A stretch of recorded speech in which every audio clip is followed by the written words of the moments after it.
Welcome back to part 3 of the video. Hopefully we have everything kind of avoided. Put the string back in again.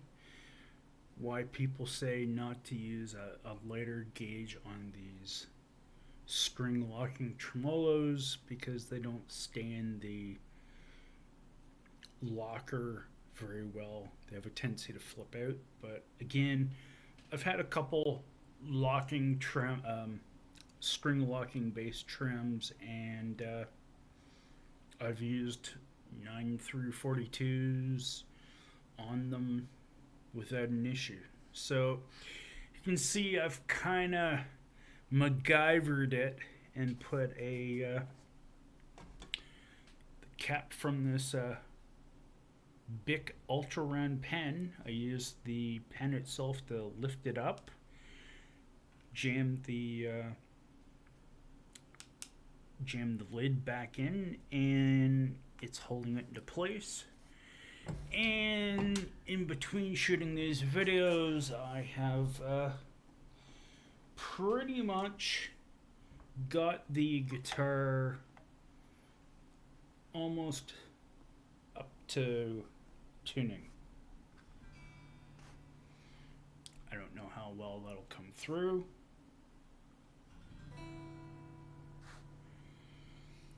And again, I use the tuning method, which is E, E, A, B, and then, as per the course, D and G, strings tuned. And once I get the tuning where I want it, I will then lock down the locking nut and finally clip the tip off of the excess strings. So again, I don't know how well you're going to see that. Well, actually you can see it pretty good. But, so I've went high here.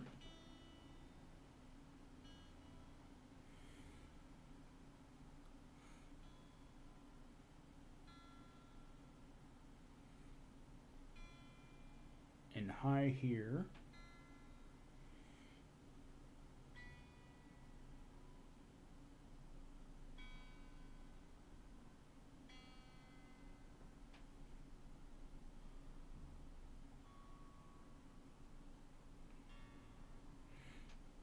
Basically, what I like to do is, instead of doing the traditional stretch of going along and stretching on the strings and so forth, I find normally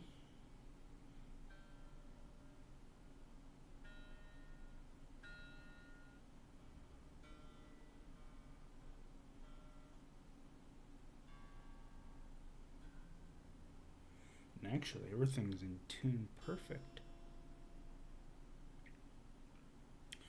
So normally what I do is I overstretch by one note of what I'm normally going to put my guitar in tune. So in the case of if I was going to put my guitar in regular E tuning, I will tune past E high and tune into F or whatever the next note is on the scale. So basically I tune 3/4 to a full step up, and then leave it like that for a little bit to give the string a little bit of a stretch. So now we'll start the process of tuning everything back down to where I want it, and hopefully it'll be there. Otherwise, everything on this trim is actually set perfectly for Um, tuning. Mind you, though, now's the time when we should be checking the intonation. So again, we have E high, E high, A high, A high,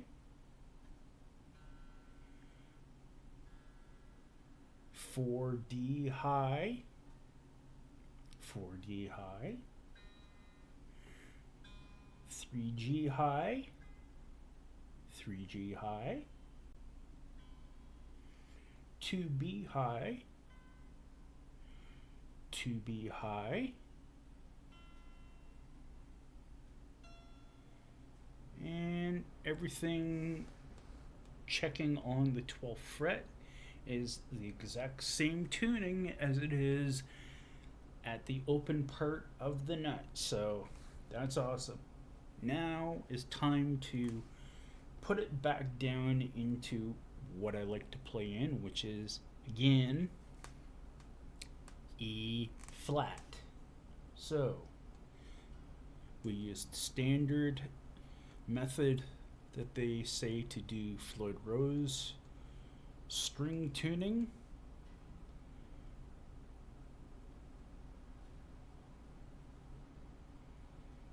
We'll come back down till we get low E, or low E flat,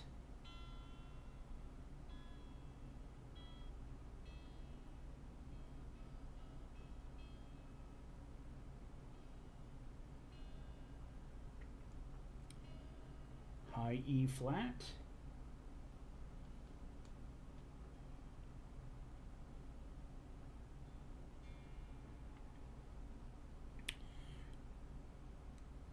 five A flat,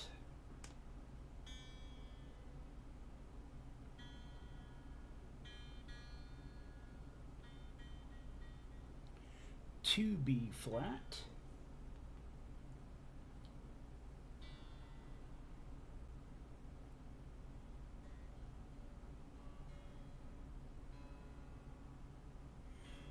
four D flat, and lastly 3G flat.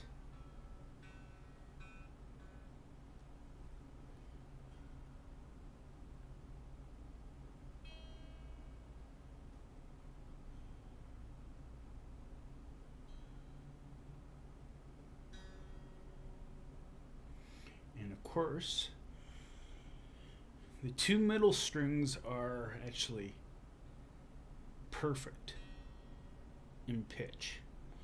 Problem now is, again, which is the problem with locking trim systems,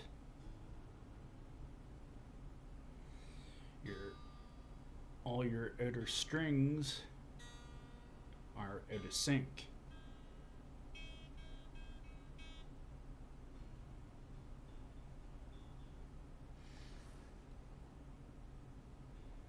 So in the case of the 5A, it was actually set for A flat. It is now minus 44ths out.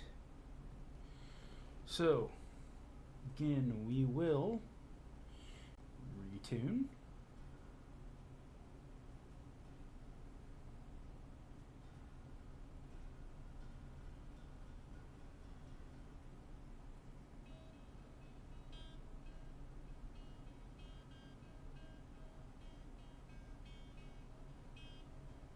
I'm using my fingertips instead of a pick, so that could make a difference or not.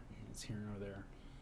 Again, when you're using a tuner like this, and if you have a volume and a tone pot, make sure they're both wide open as well, so that the pickups are getting picked up, as well as use your middle position. So you're, in the case of a 5-way, use your position 3, or in the case of a three-way configuration with two pickups, use your two position. So again, low E flat, high E flat.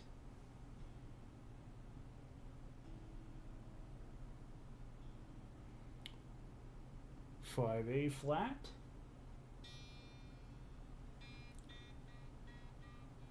Two B flat. 4D flat. 3G flat.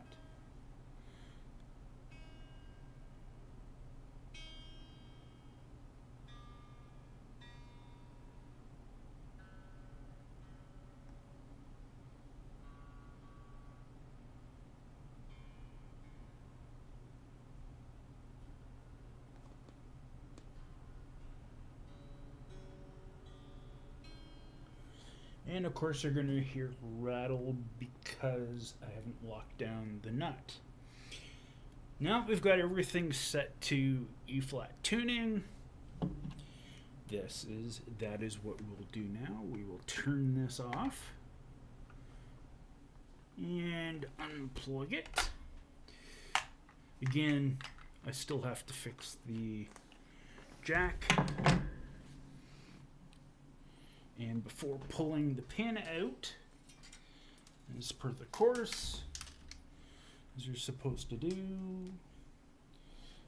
let's actually move that out a little bit more so it's more on the thing. We lock down the nuts. You can see it's pretty sloppy, so I'm going to tighten it, but not too tight. Just snug. I'd say, like as everyone suggests, do everything snug. Don't over tighten. Never over tighten. So now we have that. You can pull the pen lid out, and you can see that it very easily came out. So that's good. That means that the trim is staying in place. Everything's in tune. Now, on to the final step. Clipping our strings.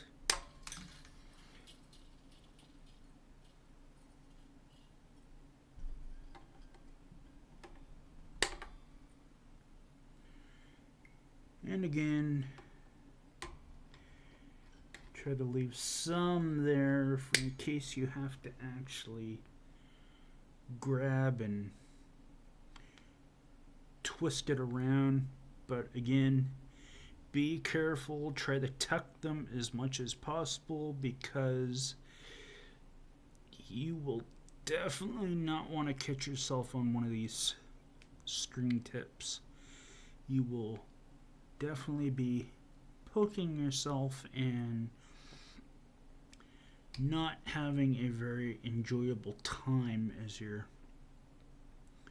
finger or whatever recovers.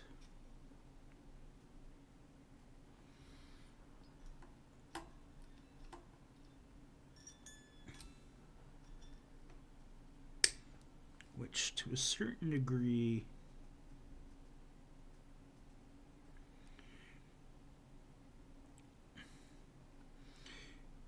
I would say probably the small strings are probably the worst aggravators, though. Like the really, really fine strings are probably not totally the best. It's the ones in the 10 up range that'll be a real nice prickly thing for you to deal with. So we'll put this aside. And we will pull the guitar off. I'm still not sure what strap I'm going to put on this. I'm not sure if I'm going to go with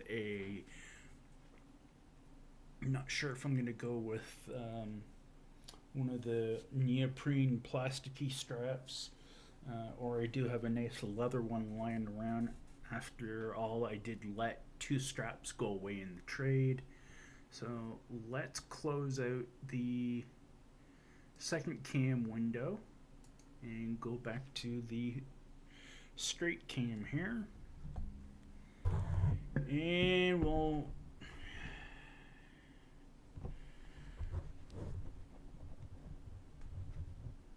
put it up a little bit. You can see my lovely stash I have left on for November. And so, without the trim, without the other repairs to the body that needs to be done,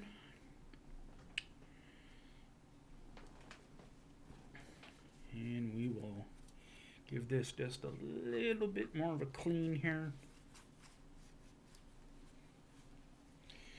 because there is definitely some crud on here.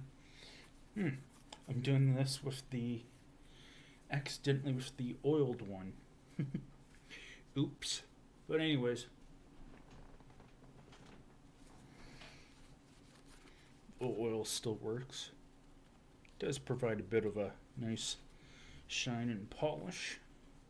So whether the back of the guitar or these parts here is all moot point. Eventually I'll get some of this guck and imperfection off to give it a little bit of a pretty, but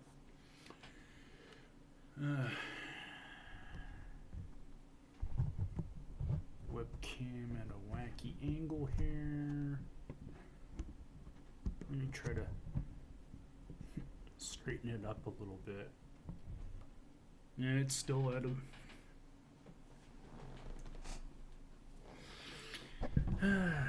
the fun of having a webcam with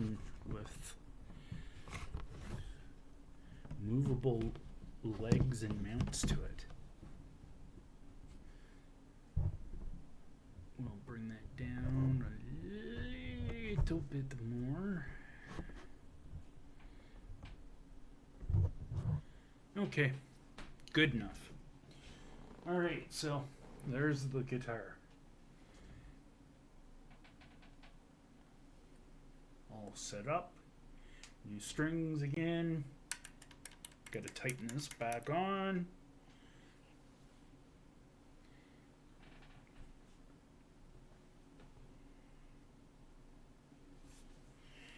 And of course, front of the headstock. I don't know if I'll actually get the trim cover replaced, but I may. Instinctively, you can see the frets are much shinier. Fretboard's a little deeper, cleaner looking. I kind of am digging the metallic purple finish on this. Again, I might want to make this a 2 pickup configuration, but then again though, I might actually play this with these different pickups and dig the sound of it. So that's the Ibanez 350DXZ.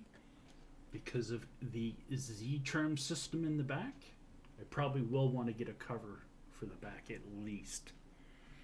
That said, hope you've enjoyed this short series of videos, and eventually I will do some playing on this and post it up for you to see. For that said, thanks again for watching. Hope you are all well. Stay safe and warm in these colder months of winter rolling by, and I will catch you later. Bye for now.